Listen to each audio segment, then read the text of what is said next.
Oh, iHeartMedia and Fox Sports. You can check us out at huntingfishing.com. I want to talk to you a little bit about what's happening up in Colorado. Colorado is leading the charge to restore gray wolves. What that means is to turn gray wolves loose in Colorado.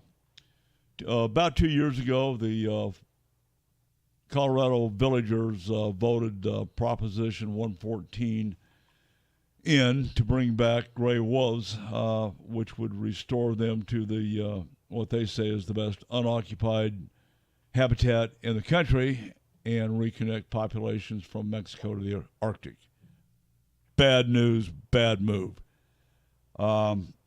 We have a pretty healthy population of gray wolves. I'm going to call them timber wolves because I don't want them to be misconstrued with the Mexican gray wolves that we're having to put up with here in Arizona, which is a YouTube for another time. So,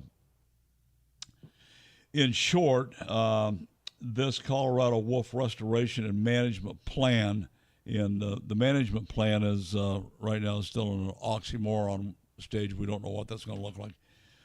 Follows a phased approach, releasing 30 to 50 wolves over the next 3 to 5 years from the Northern Rockies. Interestingly enough, they don't know where they're going to get the wolves. Okay, so we don't know what that looks like. So they will supposedly will be released in 2 designated zones of what they call ideal habitat, which are at least 60 miles from state or tribal boundaries. My concern is these dogs will carry on, and they've been noted to travel 100, 120 miles in a day. 60 miles is a walk in the park. So my concern is they're going to be in that's 60 miles from Utah. They'll make their way southward and hit the northern Kaibab, where our pristine, one-of-a-kind mule deer herd resides on the Kaibab Plateau. That deer herd is not replicated anywhere on the planet. Now, getting back to the Mexican gray wolves, the pro-wolf advocates don't give a damn about anything other than these wolves, so they want the Mexican gray wolves north of the 40, up there chewing on the big mule deer in the northern Kaibab area. So we're fighting the feds. They keep wanting to move the goalpost, and it's an ongoing fight. So the next thing we have to talk about is the management plan for livestock depredations. Now, before I get into that, I want to point out that we used to have moose throughout the northern United States. We don't anymore. If I ask you where the highest breeding moose population is in what state, what would you say? Wrong. It's Utah. Come on, Utah. That's going to take care of that moose herd. So even though the livestock wolves losses to wolves are very rare, so they say, which is not a true statement, according to them, for less than 0.01% in the northern Rockies. That who knows.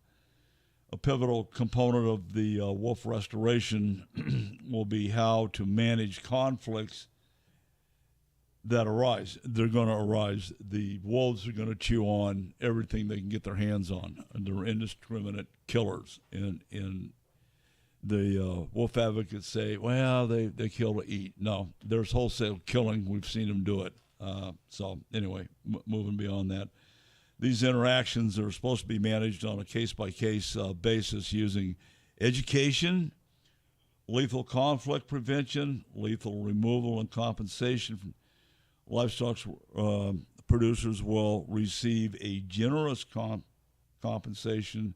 Here's the kicker: up to, we don't know what that means, $15,000 for each confirmed wolf predation, and additional claims for indirect losses. Once again, that's not defined. We don't know what that's going to look like. And we don't know who's going to confirm the kill. It needs to be an independent third party that doesn't work for the government any way, shape, or form. So What's missing is this plan allows for downlisting and delisting of the wolves from the state's endangered species list based on population thresholds, but concerns remain about the minimum number required. Some biologists suggest higher thresholds would be better. Of course they would. They want everybody to have wolves in their backyards. Come on. So ensuring a thriving long-term population of wolves in Colorado.